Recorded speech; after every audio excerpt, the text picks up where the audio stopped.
during a confrontation at an apartment complex. Newton police say Baptist Hospital released Henderson tonight without informing them. Anyone with information on his whereabouts is asked to call 911. Federal regulators are giving the report card on the Charlotte area transit system more than 4 months after the murder of Irina Zarutska. Auditors are pointing out systemic failures that contributed to the young woman's death in August. Thanks for joining us at 10. I'm Caroline Boyer. Federal Transit Administration officials launched their audit in September, shortly after Zarutska's murder in South End. As chief political correspondent Andy Weber reports, the feds found more than a dozen changes needing to be made.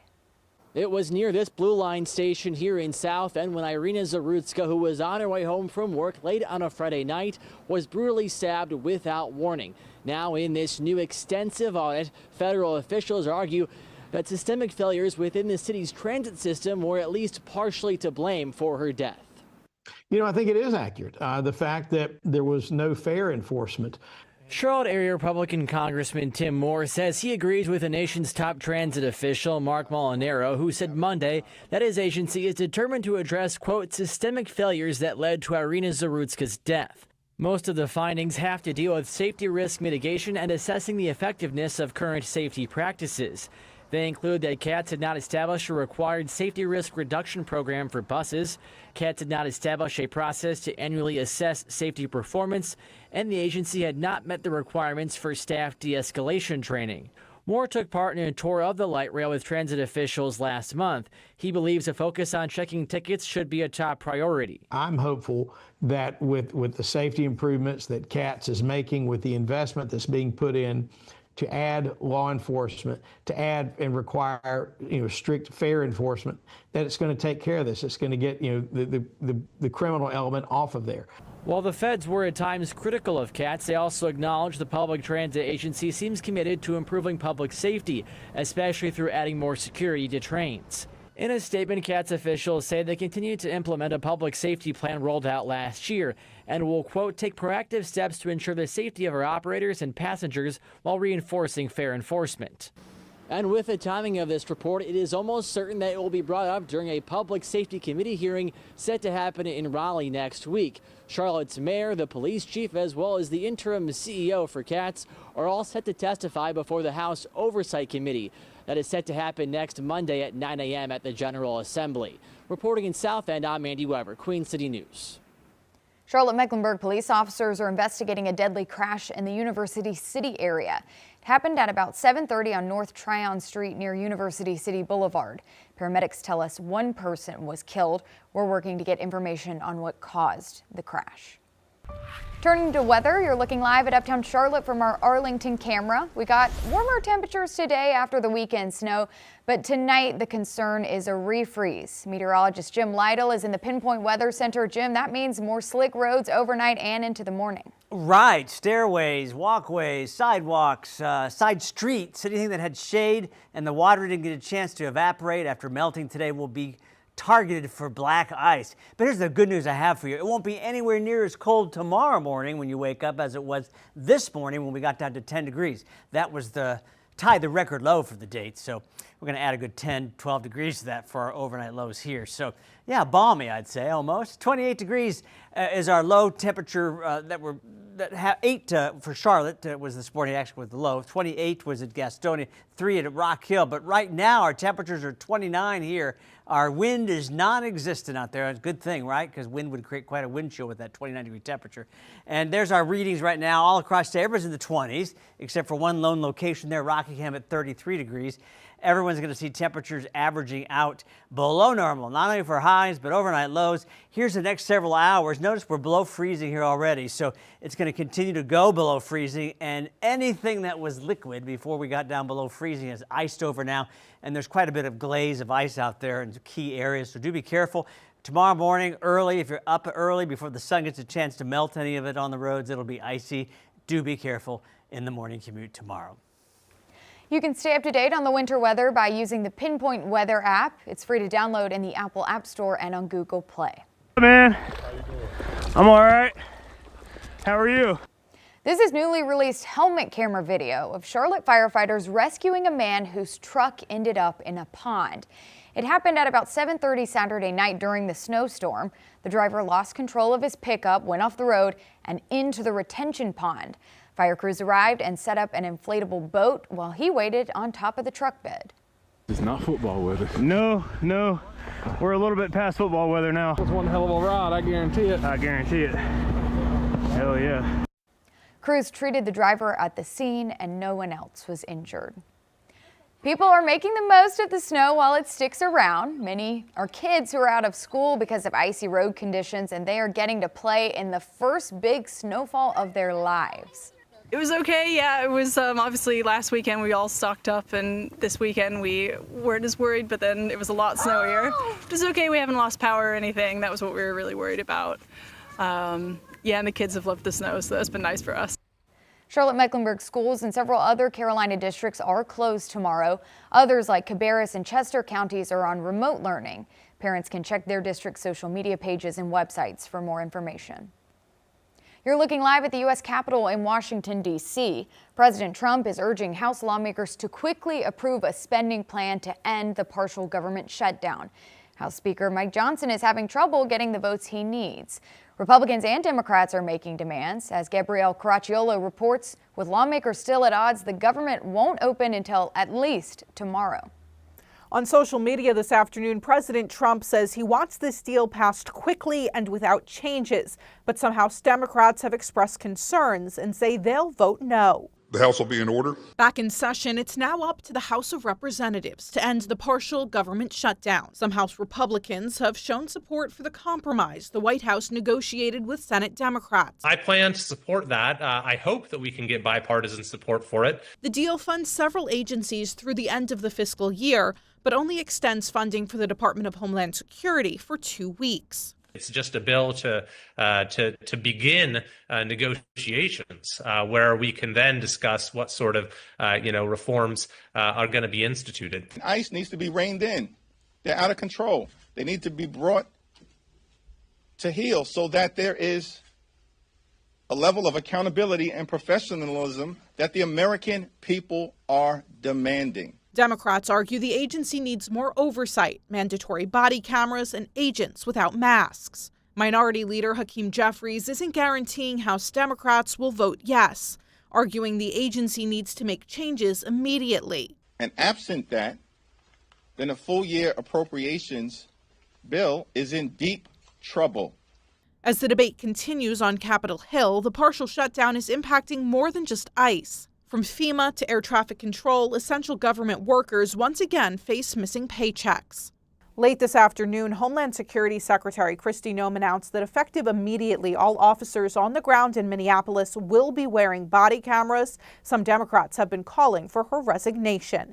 In Washington, I'm Gabrielle Caracciolo. Former President Bill Clinton and former Secretary of State Hillary Clinton are agreeing to testify before a House committee investigating late sex offender Jeffrey Epstein. The Clintons were facing a House vote on contempt charges for defying a congressional subpoena. Oversight committee members want to ask the couple about what they knew about Epstein. Yeah, it's frigid again tonight here. Temperatures will drop into the 20s and upper teens. We were 10 on this morning, so that tied the record for the date. But we'll talk about that, our next storm system, which is coming our way, and all that, which will affect our forecast for this upcoming week after this break. Queen City News continues here. A close call in a North Carolina community after a boy ventured onto a frozen pond. The quick response from a nearby Good Samaritan. We finally all just realized that there's no better time to chase your dreams than now. And owners of a local food truck are carrying on a tasty tradition, the mobile sensation in tonight's Faces of the Carolinas. We got a whole lot coming your way at 11 o'clock on Carolina Sports Live. The Hornets continue buzzing now, 7 wins in a row. We're going to break down their latest win, which required some late game heroics as well. Plus, a big one up in Chapel Hill between UNC and Syracuse, and also getting you ready for Super Bowl 60 featuring Charlotte's very own Drake May. That and more at 11 o'clock right here on CSL. You're watching Queen City News, the most honored and the most local news in Charlotte.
Roads are treacherous tonight in Currituck County. The weekend snowstorm slammed that corner of northeastern North Carolina.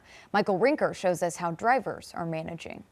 After a weekend snowstorm, Currituck County residents are waking up to a Monday filled with snow and ice, and that made those driving conditions a tough one here this morning.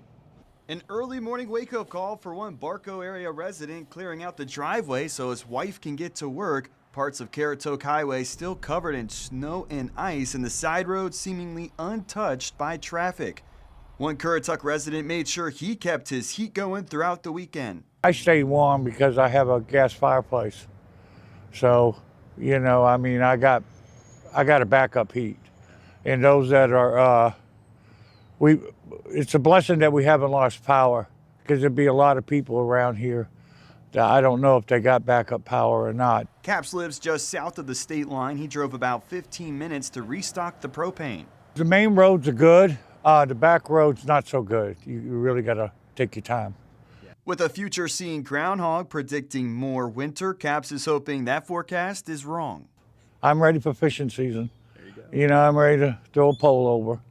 You know, my stuff's still in the back of my car. I didn't even took it out yet. Hoping to have a couple good days. With temperatures really not expected to get too much higher than the freezing mark this week, you can expect to see that snow and ice on roadways, especially side roads, here in the next few days. So take your time, be safe, and drive safely. Some people in Winston-Salem say they've been stuck in their homes for the past 10 days. They say they went out Thursday to ice pick their way out of 4 inches of ice, only to get inches of snow on top of it Saturday.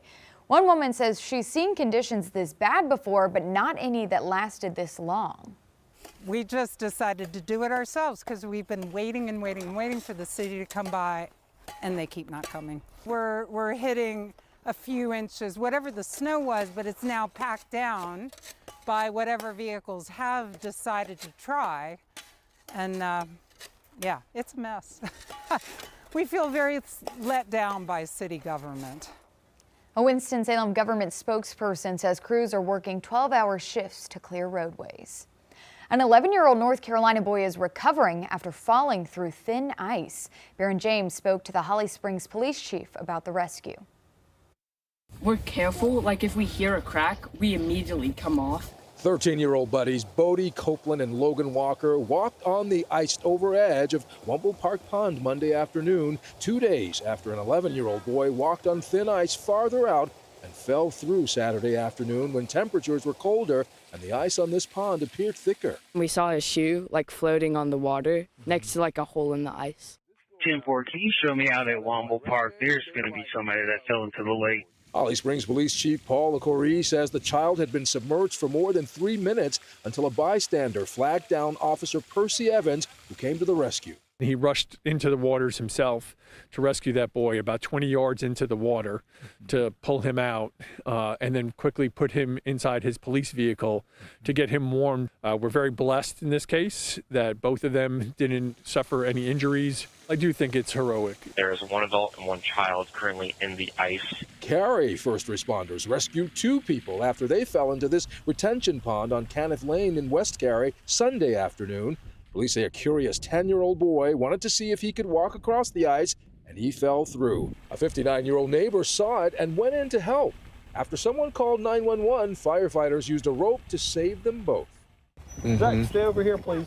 It's a life or death lesson that Dad James Mundy is teaching his 3-year-old son, Zach. In North Carolina, it's probably never safe to get on any ice. And that's a lesson that authorities want everyone to know and use around any frozen body of water. You'll get cold incapacitation, which then starts taking blood away from your extremities and almost paralyzes you. And also the winter clothing becomes very weighted down and can drag somebody under. You're looking live tonight at King Street in Boone. We saw a second straight day of above freezing temperatures after the cold, snowy weekend. Meteorologist Jim Lytle is with me. We are going to be dealing with that refreezing overnight and into the morning commute. I know. What a mess. I lived a lot up north, and usually you don't get the thawing in the middle of the day until the spring maybe, and you didn't have this mess every day after a snowfall. So it's unique to this part of the country, and we got another one of those unique freeze and thaw scenarios setting up for us. So get ready for that tomorrow morning. It will be quite slick in a lot of areas, and the kind of slickness that you may not necessarily think is going to happen because, well, you just think it's going to be dry or not icy at all, and then you come upon a patch, and it can really surprise you. I guess that's what I'm trying to say. A warm-up after the weekend storm? Well, I guess you can call it that. We'll take it. Temperatures will be going into the 40s, normal highs in the 50s. Just to end up our Groundhog Day celebrations here, let's talk a little bit about some of the famous ones across the country, including Punxsutawney Phil, who does not fall within this top 5 most accurate. Punxsutawney Phil did not make the top 5, but Staten Island Chuck, General Beauregard Lee, Lander Lee, Concord Charlie, and Gertie the Groundhog, and none of the ones from our immediate area. There's Snurd, that's from Chapel Hill. We have Fig Newton, he's from Gastonia, and we have Tater, that's from Chimney Rock. None of those made the top 10 most accurate either. 42 was the high today, and I wanted to point this out. Back in 1989, it made 80 degrees for the high. Wouldn't that be spectacular? Our record low of 10 today tied the record of 10 set way back when. 29 right now, no wind, that's a good thing. We got temperatures that range pretty much in the 20s area-wide, except for Rockingham. You're holding on the 33 right there. Our day planner, as we evening out into the day tomorrow, we'll see temperatures drop by 3 a.m. to 22. Again, that's a good 10 degrees above yesterday, so maybe it'll seem a little balmy to you, but certainly not as cold as it was this morning for tomorrow morning. These are our lows tonight. Speaking of which, 20 Charlotte, 19 Concord, 20 Jefferson and Boone, 17 Salisbury, a lot of 17 showing up there to Rockingham, 18 Gastonia and Rock Hill and Chester. And yeah, just a cold upper teens, lower 20 night. This is the reason why we ask you to just extend a lot of caution tomorrow morning, because the condensation on roadways, the leftover water on streets and sidewalks can certainly ice up very quickly and have already done so. And that could also offer patches of ice that is almost invisible. But when you hit it, you'll know it. This frontal boundary is coming our way. It's going to be our next weather producer. We'll show you what it does on Futurecast here. It comes through with a line of showers, not thunder or anything with it, maybe farther to the south, but there will be some heavier rain showers briefly coming through. And then things get colder behind the front. A little low tries to form on it. And we don't want you to be surprised by this, but there could be a little shot of snow here on Wednesday night and Thursday morning. So we'll get better details on that during the day on Tuesday as we get more model runs and data information about moisture and the extent of the cold air. But this system could do this to us as we dry out a little bit on Wednesday. Then later Wednesday into Thursday morning early, maybe a little shot of quick snow here. It would be under an inch if it happened, but just what we need on top of all the mess we already have, huh? And reminding us that winter is still here. There's the next system. Our Futurecast just keeps temperatures very cold here throughout the whole period, and readings don't get much warmer than they are right there. You see in the 40s, and the rain coming in from the west will keep it wet and chilly as the temperatures go through the next couple of days. Here's the mountain forecast. 37 on Wednesday, good chance of rain and snow there. Look at those teens for overnight lows, and here's our 7-day forecast. Little chance of rain, maybe some snow Thursday morning. Temperatures dropping into the low 40s for highs, and then maybe up to 49 on next Monday. Haven't hit 50 since on the 23rd of January, so that'll be nice if we can get up there close to 50 for a change. It's normal for us. The road refreeze is affecting communities near Charlotte. What's being done to help people in surrounding counties? And the big game is almost here. A live report from Santa Clara on the 2 quarterbacks with North Carolina ties in the Super Bowl. You're watching Queen City News, the most honored and the most local news in Charlotte.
the snow melting during the day, crews are hard at work clearing roads for drivers. A lot of the early focus is on major streets and highways, but what about secondary roads in areas farther away from Charlotte? Queen City News reporter Matt Stell is finding out what's being done to help people in those areas. You got to get creative getting out the driveway, like especially people who got heels. Definitely a little headache. Can't really go nowhere too much.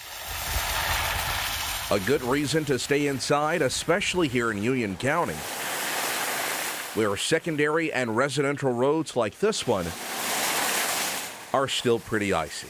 You would think trucks, bigger tires, they could just get up there like they even have a little struggle getting up the hills. And that's the case for a lot of Charlotte's surrounding counties. NCDOT representatives say interstates and NC routes remain their biggest priority, hoping that the sun can help out more as the week goes on. If you have secondary roads where there are a lot of shaded areas, a lot of foliage where the sun might not directly hit the pavement or, cause a lot of direct light to fall, the melting might be pretty spotty, and so you still might have a lot of icy spots.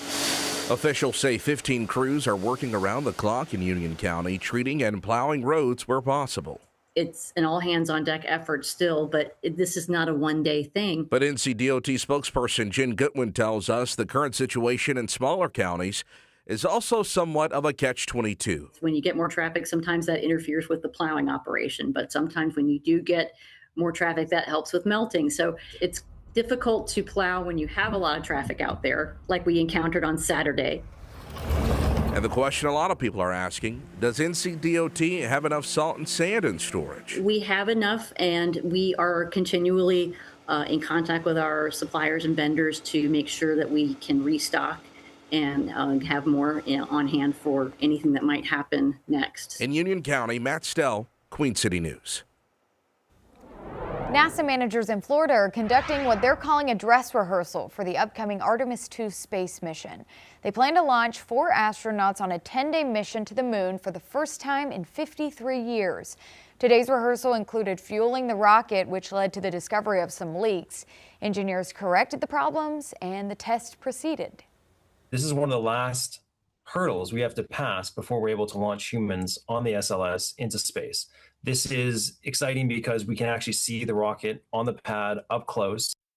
The actual launch is scheduled for late Sunday night at the earliest. If engineers don't launch Artemis II by February 11th, they'll have to push the mission to March. President Trump plans to close the doors to the Kennedy Center, what he intends to do with the performing arts facility. And what started out as a tragedy ended up as a beautiful reunion, how microchip technology helped a dog get back to his family. You're watching Queen City News, the most honored and the most local news in Charlotte.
President Trump will begin a 2-year renovation project at Washington's Kennedy Center in July.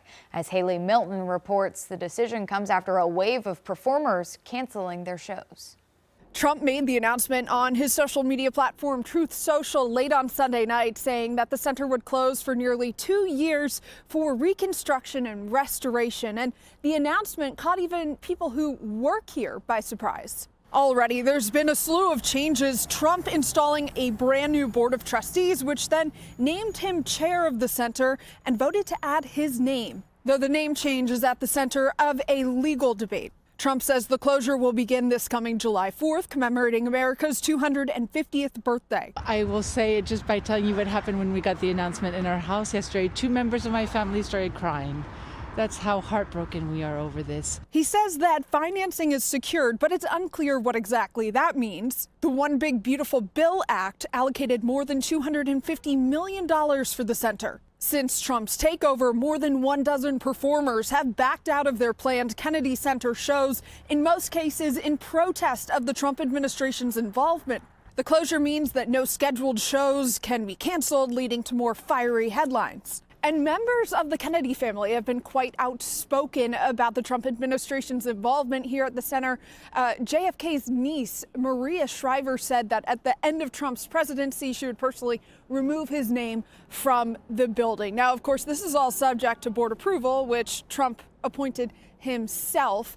But changing the name permanently would require an act of Congress. The sentencing hearing begins tomorrow for a Raleigh teenager responsible for a mass shooting that left 5 people dead. Austin Thompson could spend life in prison without parole. He pleaded guilty last month to the 2022 mass shooting. Thompson was 15 years old when he stabbed and killed his brother before going to a nearby neighborhood and killing 4 others. I'm glad this part is somewhat over. It's never going to be over. It'll always be there, but now that I know that he's admitted he did wrong and admitted his guilt, it is somewhat of a relief. Thompson's sentencing hearing could last up to 2 weeks to allow prosecutors to present witnesses and evidence. People could experience some shock when they get their next energy bills after the extreme winter weather. One energy company says it won't leave customers out to freeze. Dominion Energy added an $11 hike to the average bill at the beginning of the year, but executives say they offer programs to help people dealing with low and limited incomes. I want to reassure customers that when it's cold, we're not going to disconnect you. When it's freezing, when it's forecasted to be freezing or below, we will not disconnect customers. Utility executives are encouraging customers to order a free virtual energy audit to see if they qualify for assistance programs. The weekend snowstorm left the Outer Banks battered again. There was yet another house collapse because of coastal conditions. Angela Bahone shows us the cleanup process. We were not able to get to Buxton for an in-person up-close look at the debris because NC-12 here at Bass Knight Bridge was closed because of the amount of ocean overwash. Crews are plowing snow and ice as well as sand covering NC-12. North Carolina transportation officials are aiming to have it open by tomorrow evening.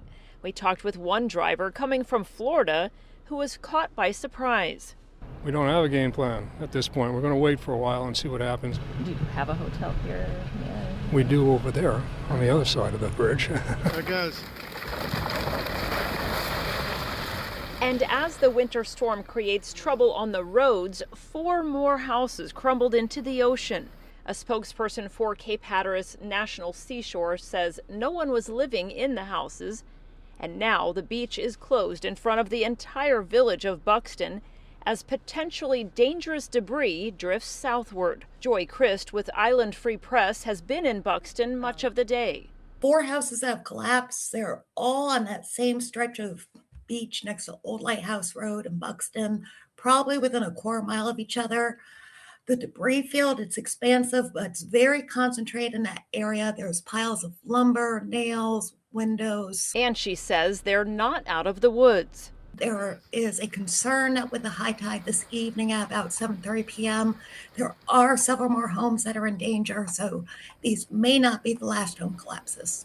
And Cape Hatteras officials say it will really take some time to assess the debris field and also come up with the most effective cleanup plan. Meantime, we will keep you updated on the conditions here on NC12.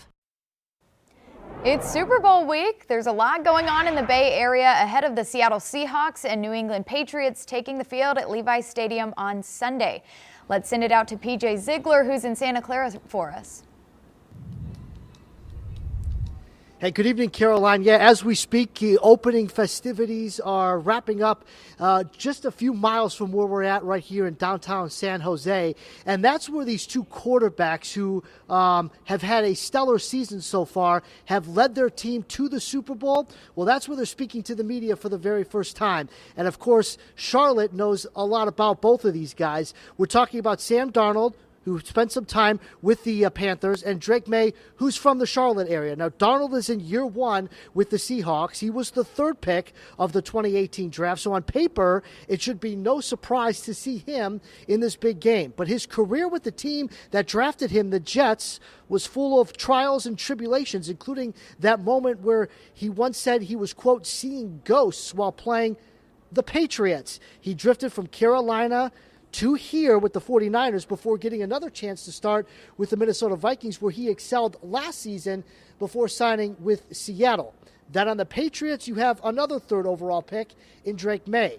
Think about this. In just his second year, he's playing for the Sports Ultimate Team Prize, and he's a finalist for the Sports Ultimate Individual Prize, the MVP Award. Both men who are laser-focused, and they're both over the moon to get their teams to now within one win of that Lombardi Trophy. We're always looking to get better. I'm always looking to get better. So that's the great part about this game is, you win an NFC championship and you win games throughout the season, but there's always ways that you can look to get better. Feeling good and looking forward to be ready to go. And this is the game you dream of playing in. So looking forward to getting out there and getting a chance to play in the Super Bowl. Caroline, here's a couple of stats to think about as you watch this game on Sunday. Sam Darnold, the fourth quarterback to lead two different franchises to 14-win seasons. You've got Drake May, who's the first qualified quarterback in nearly 2 decades to lead the NFL in win-loss percentage, completion percentage, and yards per attempt. Only one other player has done both of those. His name is Tom Brady. That's some pretty good company heading into Sunday's big game for both of these quarterbacks. Thanks, PJ. A lot of excitement for that game here in Charlotte. Workers are digging their way out of the snow as they hope to put on the Clash at Bowman Gray Stadium in Winston-Salem on Wednesday. Drivers Ricky Stenhouse and Todd Gilliland grabbed shovels and joined the crew in an effort to make sure the show can stay on the road and the snow can get off of it. Well, that's what makes sports so great in general, right? Is people are cheering for different people, and you love the competitiveness of people on the racetrack, the rivalries, and what makes sports great too. Coming to do a Clash with no fans wouldn't be as much fun either for us drivers. I know the team's got a lot of work to do to get ready for Daytona, so they're back at the shop Monday, Tuesday, digging as hard as they can on that stuff. But I think for our sport and for the Clash, I think it's definitely more important to have the fans here. You can watch the race at 6 Wednesday night here on Queen City News.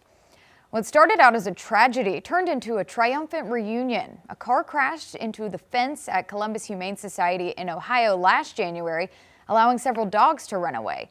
One of them didn't come back, but as Isabel Cleary reports, microchipping technology brought a dog named Squid home. It was hard because I have young kids, and I'm sorry. And so they were very distraught about him missing. As you can see, Squid is very happy to be back with his people, but it was a long journey to get to this point. It was kind of unfortunate events, like a car crashed into our fence and opened up the fence, and he got out and loose with our other dog.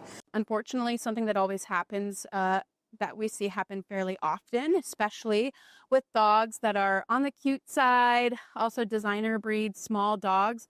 We unfortunately see them get stolen out of yards fairly regularly. The Pryor family adopted Squid from Columbus Humane. He was a fan favorite too here at the shelter. But after he got out and weeks went by, they started to lose hope. We just kind of got to a point of like giving up. And so like it did get to a point where, oh my God, I'm looking for a body and not like my dog. Then just a few weeks ago, humane agents got a call. We get a report of a dog tethered to a tree that had been abandoned just a few blocks from our staff member's house. Because of microchipping technology, agents were able to identify Squid. I was just like shocked, like very much in shock mode, because I was like, I never thought that I would ever see him again. Now Squid is back with his family. He's a nuisance, but he's like our nuisance. And his story is serving as a reminder. Her kids had missed Squid so much, and she got to take him home and be reunited with her family again. And that is solely because he was microchipped. Hey, we had a record low, tied the record low of 10 degrees this morning. It won't be near the cold that we had this morning for tomorrow morning, but still 20 versus 10. Are you going to notice a big difference? We'll talk about how warm it's going to be this week coming up and our precipitation chances after this break.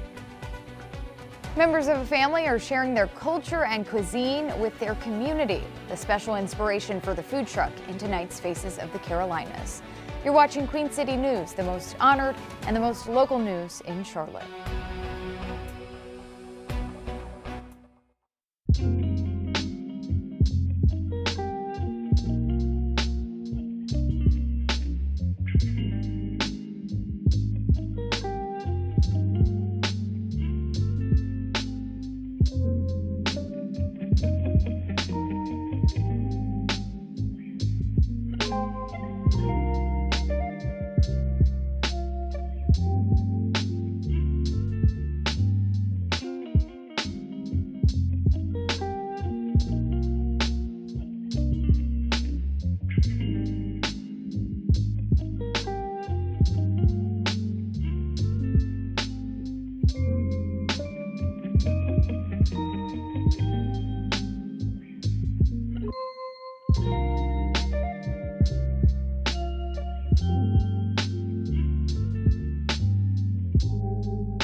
Queen City News honors Black History Month. Michael Jordan grew up in Wilmington, North Carolina, and became one of the greatest to ever play the game of basketball.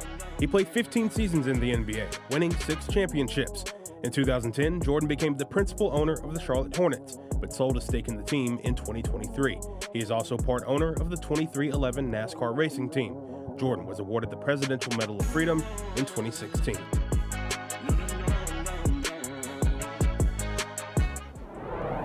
Members of a North Carolina family are sharing their Filipino culture and cuisine by rolling into the food truck business. Their truck feeds their need to move forward after years of sadness. Queen City News storyteller John Lee explains in tonight's Faces of the Carolinas. We gotta do the onions.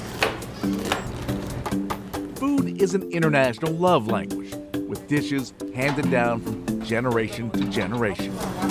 The McFarlands have always spent a lot of time together in the kitchen. Mary Jane and daughter Maria and enjoy making Filipino dishes like their beloved lumpia. Being around food and around our culture just meant a lot to me. Filipinos will kind of put anything in a spring roll wrapper. Pork, beef, and then throw some veggies in there, and that's basically what lumpia is. Lumpia are deep-fried delights and the culinary glue that brings them together when they need each other the most. It's the VIP of the party, always. Hi, Mia. Tamia is also Mary Jane's daughter. As they've done for years, they roll up their sleeves and roll up lumpia, which are often described as Filipino egg rolls. Now we just want to share it with everyone. Hey, how are you doing today? Last November, they kick-started a food truck they call Lumpia Shack. I love Filipino food. I had to come check. You got your pork, you got your veggies. Mary Jane's mother's recipes are the heartbeat of their Filipino-American dream, which includes classic and fusion flavors like cheese butter and burrito. Yes. Excited to try it. The island platter with Lolos. Of course. We finally all just realized that there's no better time to chase your dreams than now. That's because the heartbreaking fact is that this business launched at a time when the family feels achingly incomplete. The Lumpia Shack is a source of comfort food that is tied to their culture and a loved one they'll never forget. 8 years ago, Anthony McFarland was murdered by an estranged cousin at a family reunion in California. Maria's older brother was 31.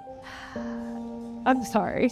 I didn't think I would cry, but I think he would be really, really proud of us for pushing through, because it's been really hard to get on without him. That means a lot. My brother was really amazing. Perhaps their new venture offers a roadmap to healing. Photos of Anthony remember the man who often said family over everything. It means the world to me, so I don't want to cry, but just wishing he was with us. Before we enter and we start our shift for the day, we see him and we remember our why. Why can be a beam of light in a dark, emotional place. Why made the McFarlands think, why not now? We are blessed because we still have today and he doesn't. So we have that reminder on our truck to just keep going. Oh, that's beautiful. It what makes the food taste even better because they really care. In Huntersville, we try to keep his memory alive. John Lee, Queen City News. The McFarlands hope others grieving the loss of a loved one find hope in their story. To find out more about the Lumpia Shack food truck, go to our story at qcnews.com.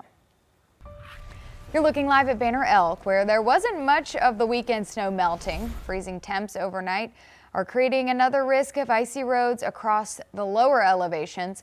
Meteorologist Jim Lytle is here. So what can drivers expect in the morning? Icy roads. There'll be lots of icy patches. We call it black ice because the pavement typically is asphalt and it condenses moisture out, and leftover moisture from the melting snow freezes. Flash freezes almost. The temperature drops so quickly here in the evening. Appalachian Ski Mountain Slope, well, they're closed for today. What a great year they've had so far with ample snows and good slopes. It's a great place to learn, to go up there and ski and get away for the day and enjoy the winter weather. I'm a fan. 42 degrees was the high temperature today. 54 is the normal high. It's, I was saying earlier, low 50s is our normal high, but really this time in February, we're in the middle 50s. It's been as warm as 80 degrees. Wouldn't that be something to be felt? That would seem tropical, wouldn't it? We had a record low this morning of 10, tied the record. Right now we're at 29, no wind out there. That is nice. If you're gonna have those kind of temperatures, we don't want wind and wind chill to add fuel to the fire there. 29 Charlotte, 25 Statesville, Jefferson, Wadesboro, 26. Everyone's in the 20s now.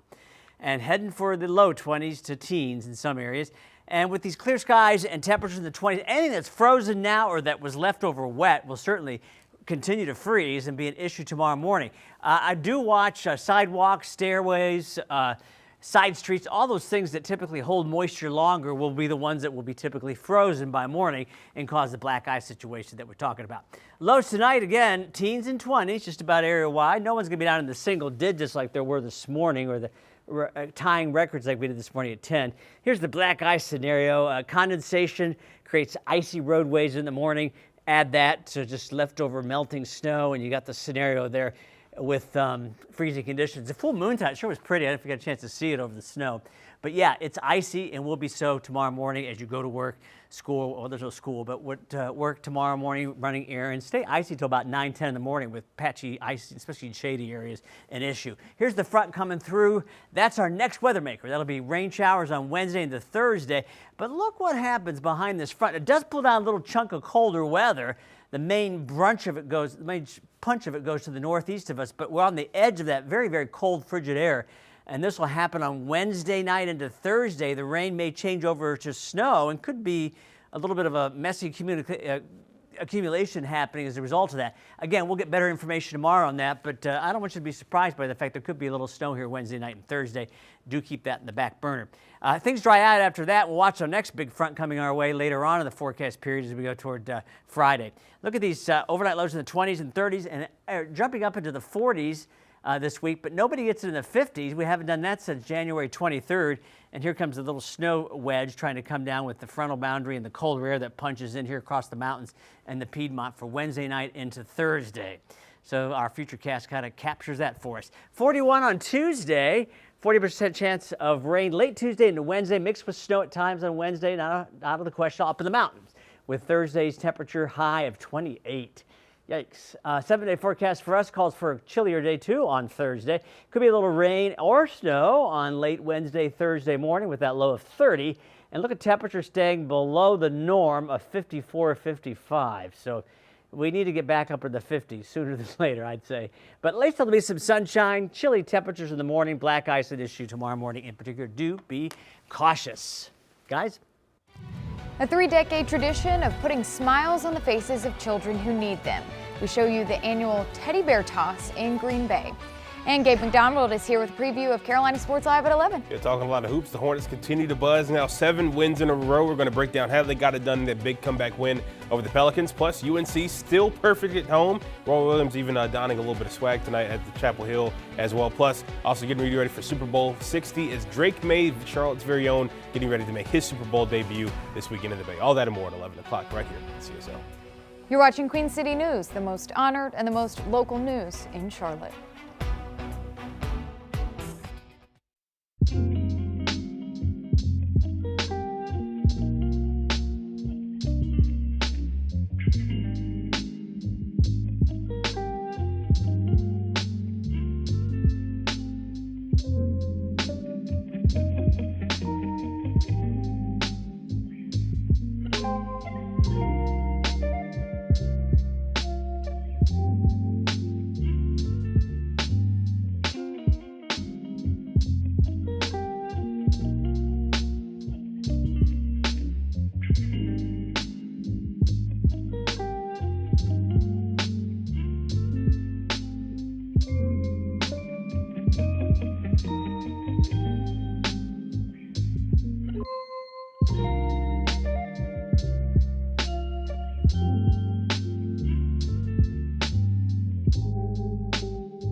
The Green Bay Gamblers hockey team in Wisconsin surprised some patients at a local children's hospital today in one of the players' biggest events of the year. The Gamblers collect thousands of new stuffed animals and give them to hospitalized children from the annual teddy bear toss. The teddy bears rained down on the ice when the team scored its first goal Saturday night. The event started 26 years ago with about 400 bears for kids. It's a once-in-a-life experience. I mean, it's seeing all those bears rain down. It's something you don't get to see every day, and everyone came out to support us. And the amount of bears on the ice, I think it took like 10 minutes to clean up. So it was pretty crazy. This year's teddy bear toss involved nearly 7,900 stuffed animals. Kids at the nearby children's hospital received them today. Temperatures were so cold this weekend in Hollywood, Florida, some people had to get creative with how to stay warm. What better way than a blanket of cold-stunned iguanas? This video from influencer Stax showed him joking that he was trying to sleep under a pile of the invasive lizards. They were easy to catch because they were in a frozen state. More than 1,000 iguanas were brought to wildlife conservation offices in the state on Sunday alone. You're watching Queen City News, the most honored and the most local news in Charlotte. We'll be right back with a final check of your pinpoint forecast, followed by Carolina Sports Live.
Download the Queen City News Plus app on your smart TV using either a Roku, Apple TV, or Amazon Fire device. Carolina Sports Live is next at 11. You can also watch Ground Control and its look at how movies and TV have depicted space travel. And a new episode of Behind the Lens brings together some of our Queen City News photojournalists to talk about their experiences covering winter storms. Watch it all on our new Queen City News Plus app. It was 10 degrees this morning for the overnight low. It'll be 20 tomorrow morning. So yeah, almost like we went a couple states south here to get those cooler, warmer temperatures, but still 20 is quite cold. Lots of ice, lots of patchy ice, black ice. Do be careful on side streets, steps, stairways, walkway, all that stuff will ice over and has already, because temperatures are already in the 20s, heading for near 20, but sunshine tomorrow. Looking forward to that, Jim. Thanks for joining us. Carolina Sports Live is next.